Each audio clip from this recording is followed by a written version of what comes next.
All your friends who say that they're going to come travel with you, but next thing you know, they don't have money to travel. Next thing you know, they're unable to come. Next thing you know, they have this that pops up. There's no more of that anymore.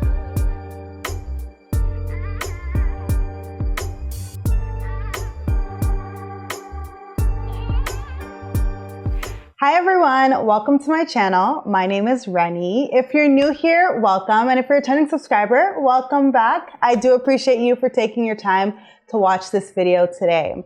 So as you can see by the title, this video is all about travel. And if you are new to my channel, on this channel, I make content around financial literacy, career development, and lifestyle. Travel is a huge part of my lifestyle. I have been to 30 countries so far. So today we're going to be focusing on travel because a lot of you asked to see videos about more of my lifestyle. So we're getting into travel. As I said, it's a huge, huge, huge part of my lifestyle. Today we're going to be talking about how to travel as a solo traveler, solo woman especially, or femme-identifying person. I have been to how many countries solo? I don't know exactly how many countries solo I have been to, but when I was 20 or 19, I believe, I went to Thailand for the first time and I was on an exchange program. I didn't know anyone when I got there. There was two people from my school, but I didn't know them. And I was living with strangers that I met as well. So that was my first big solo trip. And obviously I made friends while I was there and traveled with them. But also while I was there, I actually decided to go to Vietnam by myself while I was there. So I say this all to say I have a bit of experience traveling solo. I've also traveled to Korea, met up with friends there, but the travel there was solo. England solo, Morocco for a few days solo. Where else have I been? Portugal solo. I've been to a few places solo is what I'm trying to say. And I know one too. So I'm going to give you all the tips that I learned over these past few years traveling solo. So if this kind of content is stuff that you like to see, make sure they hit that like button because again, it allows me to see that you want more and more and more of this content. Today, I'm just gonna go through 3 different categories. I'm gonna go through first, safety. So how you travel safely as a solo traveler, especially as a woman. 2, how to plan for travel as a solo traveler. And 3, how to combat loneliness as you are traveling solo. I can do a whole video probably on each of these categories, but I'm gonna try and fit them all in today in this one video. But if you want me to elaborate on anything, or if you have any other questions, leave them down below. I'll make sure to get them done for you. Okay, so let's first get into safety while traveling. I have a lot of tips when it comes to this. I feel like when I first started traveling solo, like when I think back to what I've done as a child when I was younger, traveling solo, I'm like, Reni, you were kind of stupid. Like the way that you were moving about and like, it's only God that is the reason that you are alive because I have done some stuff. Like I was just traveling up and down, not knowing much, just like, you know, living life. So here's some of the things I've learned about traveling solo and what you should do if you want to travel solo. The first thing is don't tell people that you're solo. Like when you arrive and say you get in a taxi and the taxi driver says, oh, where are you coming from? What are you doing? Don't be like, hey, I'm Reni and I'm traveling here solo because guess what? You just put a target on your back. Although that taxi driver might be a great person, you do not know if they are, right? You don't know them at all. So my suggestion to you, would just be to not trust anybody and act as if don't be paranoid and act as if everyone's out to get you, but just be very cautious because you don't know these people at the end of the day. Whatever country you're in, it really doesn't matter. You could be in Canada, which is super safe, or you could be somewhere else, which is not so safe. But wherever you are, I don't really recommend telling people that you are traveling solo. It's just not I wouldn't suggest it. What I usually did was I would tell them that I'm meeting someone. If they ask me if I'm traveling solo, I would say I'm meeting someone at the hotel. So this way they know that somebody is expecting you, and if they were trying to do something shady or anything like that, they would be less likely to do so because they know that somebody is expecting you. And this is applicable even when you are here in like your own city. Tell people, like if you're in the taxi, you can tell the driver that you're meeting someone there. Again, they think that someone is expecting you, so they're less likely to do something that will harm you.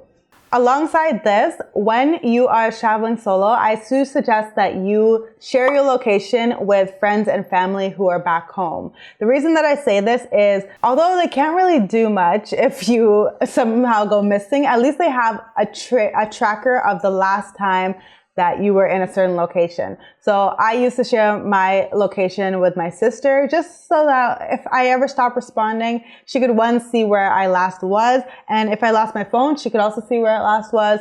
If I somehow went missing again, she'd be able to give some help to the police if they needed to find me. But of course, this is not gonna save you or anything, but at least it can give them peace of mind back home. It can also help you to know that somebody always knows where you are. Another tip that I have when it comes to solo travel is to not post your hotel name while you are at the hotel. I can't tell you how many times I see this, and maybe it's because I have like a kind of a presence online, so I'm more cognizant about this because I don't want anyone to know where I am, because I have a lot of people who follow me who don't know me personally, whereas before I didn't have people who don't know me follow me, so it didn't really matter. But if your profile is public, I do not suggest posting where you are until you leave. Even when I go to restaurants now, I don't post that I'm there until I leave, just because it's for safety. You never know who's watching you on social media. They could be seeing you as a target. So I like to take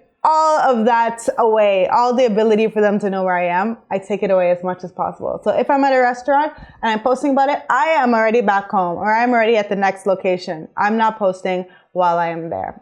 But that's just me. I don't suggest this. Also because you're leaving a trail of where you are.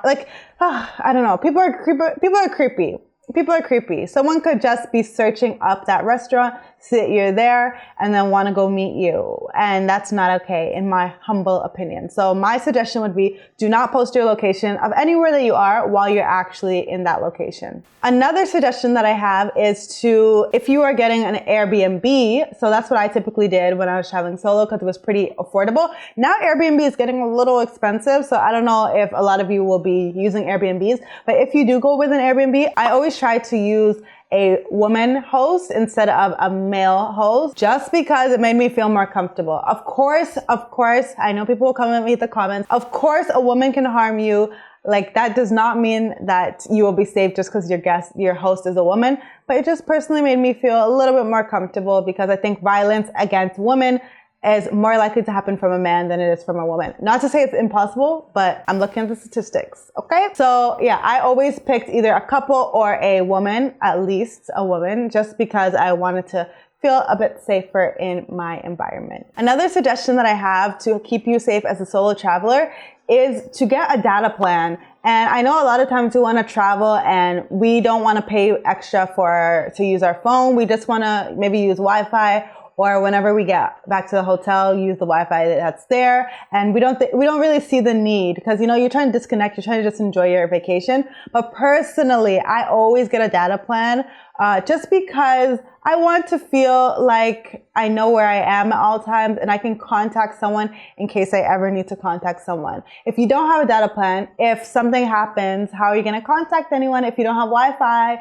So I like to get a data plan, and in most countries, it's much cheaper than Canada. So I will go and get a 1 gig plan, 2 gig plan. It doesn't have to be a lot, but it is just something, and it allows you to be aware of where you are at all times. You can talk to your people back home if you need to. You can call the authorities if you need to. Everything is sorted. So this is just a personal preference, and I do suggest people do this, but I know it's an additional cost, but I think it's worth it for your safety, I think it's worth it. Another thing that I would suggest, and this goes along with the previous one, is that if you are driving in a car and you are not the one driving, so you have a taxi driver or an Uber driver, always map out where you are going as well, because likely you do not know the streets. You do not know where you are going. They could be taking you literally anywhere. So if you have that data plan, you're able to map out the streets and show them hey, we're going this way, we're going that way. And they know that you also know where they're taking you, right? So I always do that. Maybe you call me a little extra, but I like to just stay on the safe side, and I want them to know as well that I know where they are driving to. And if they're not driving to where I need to go, that is my sign to, you know. So my next suggestion for solo travelers is to carry a crossbody bag. Theft is something that can happen anywhere in the world. And just to keep yourself safe, carry a crossbody bag that will go from here to here instead of just a normal purse that you would hold, because they're harder to steal. Of course, someone could still come and get scissors and pickpocket you. But if you have a crossbody and you keep it in front of your body, it's definitely less likely to be stolen. I like to keep a fanny pack actually, which nobody's really gonna reach right here into that area. So it has always worked for me. I don't think I've been pickpocketed. If I have, I didn't notice. But yeah, that's one suggestion that I have. Another suggestion that I would have is to walk around confidently. Walk around like you know exactly where you are going. It's so obvious, it's so obvious when you can see a novice traveler when they are walking around, but they're like this on their phone, like trying to look at directions, like, oh, where do I go? It's so obvious, and you're basically making yourself to be a target.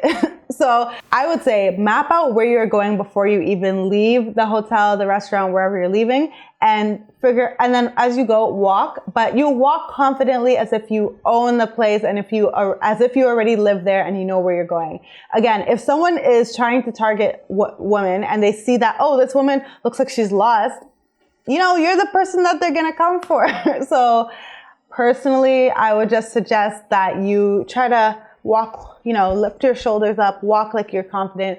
And if you do need help or you have any questions, ask a woman, in my opinion.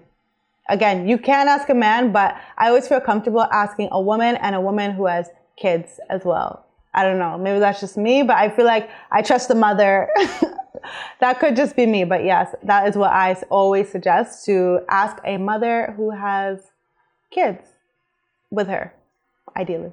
Okay, so now when it comes to planning, let's go into the next section, which is planning. When it comes to planning, I do suggest that you plan I'm not a big planner when it comes to travel, so I won't say I have a lot of detail in this section, but I have 3 tips. So my first tip would be obviously to plan to go to a country that is known to be safe for solo travelers. There are countries in this world that are known to be very safe for solo travelers, countries that are known to be not so safe for solo travelers. So you want to obviously go to the ones that have a great rating. Rwanda is a country that I've been to, which is known to be extremely safe for women. So that could be an example of a country. And if you want me to do a separate video on the countries that are safe for women as solo travelers, let me know. I can do that for you.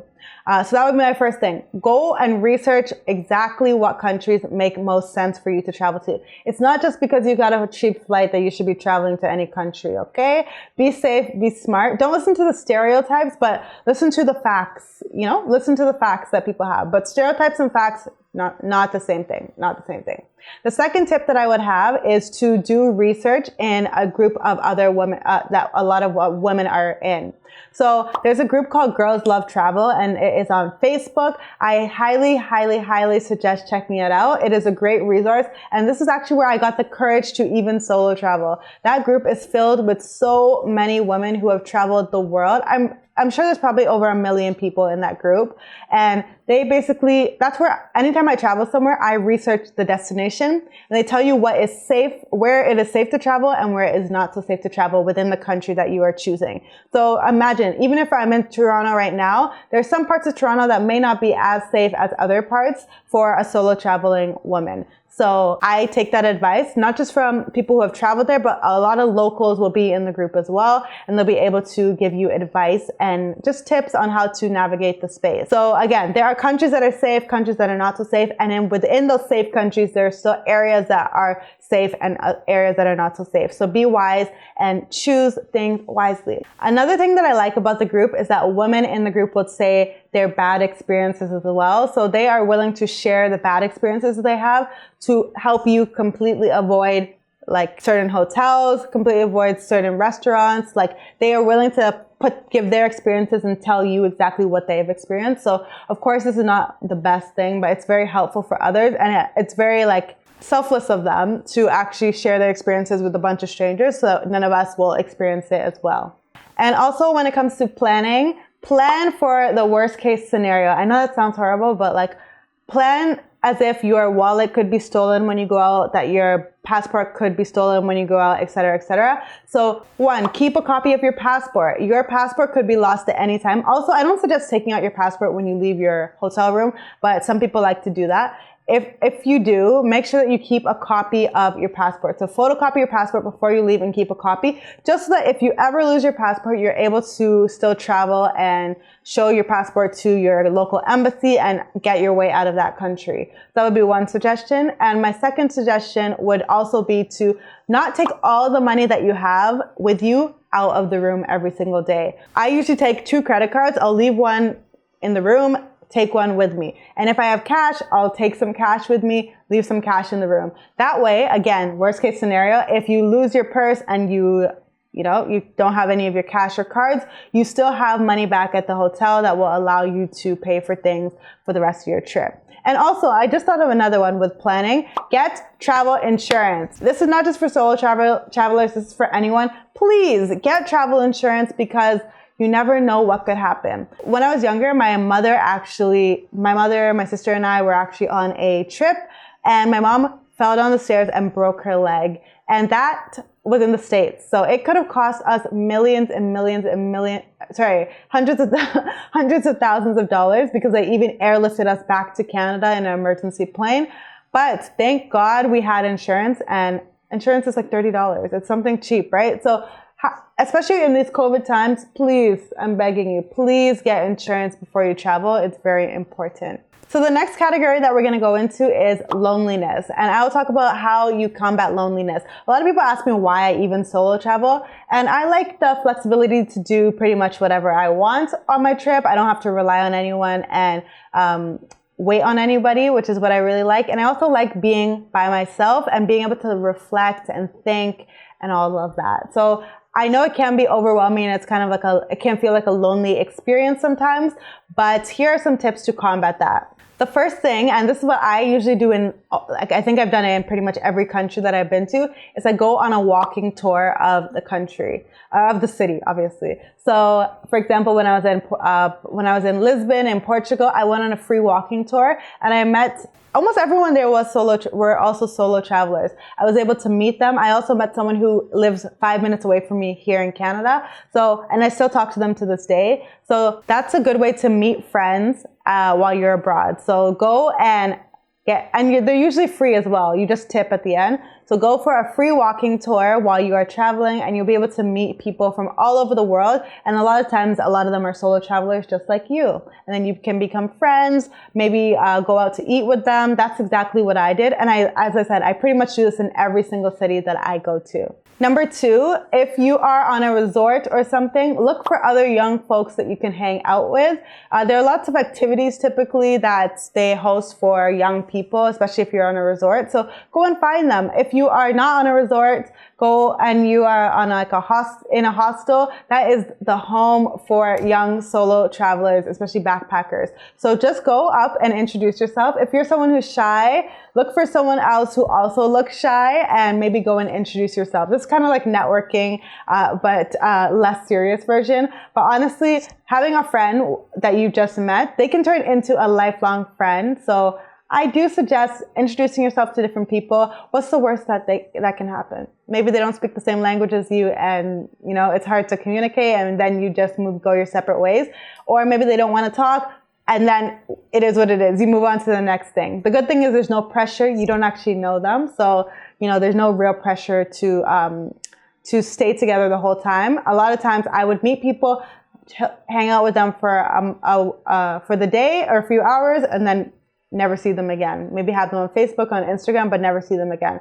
So again, try to make friends as you are there. But again, you do not have to make friends. A good part of solo travel is that you can be alone and you don't have to talk to anyone for the whole time that you were there. Another tip that I have when it comes to loneliness, or I guess this is just because you are alone, bring a tripod so that you can take pictures of yourself.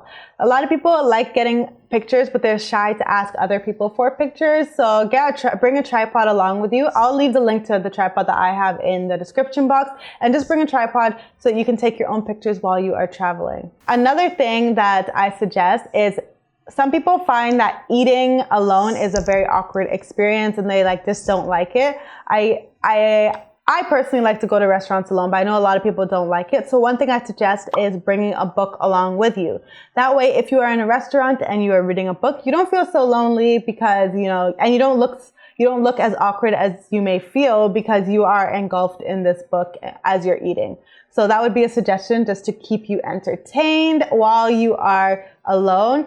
But still go and eat. I know a lot of people will shy away and maybe order food into their room.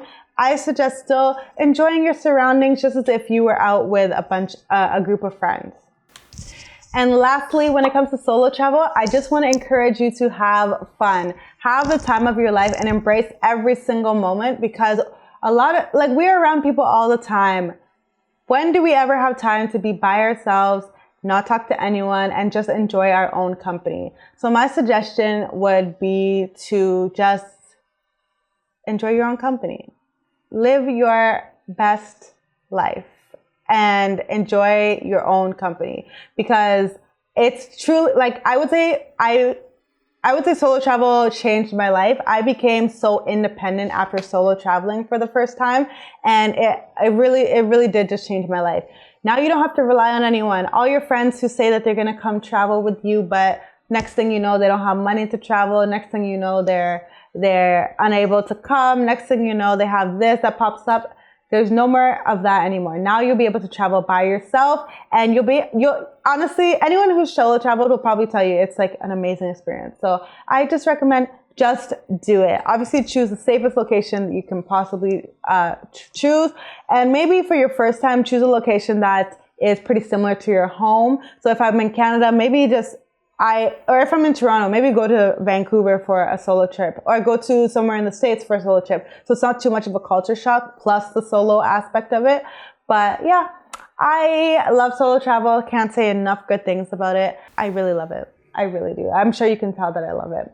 So yeah, that's all for this video today. I hope that you liked it, and this is a little different from my other content. So if you do want to see more videos about solo travel, and if you have questions about solo travel, leave them down below and I'll make sure to get them done for you. Thank you so much for watching. I hope that you enjoyed, and I'll see you in the next one. Bye.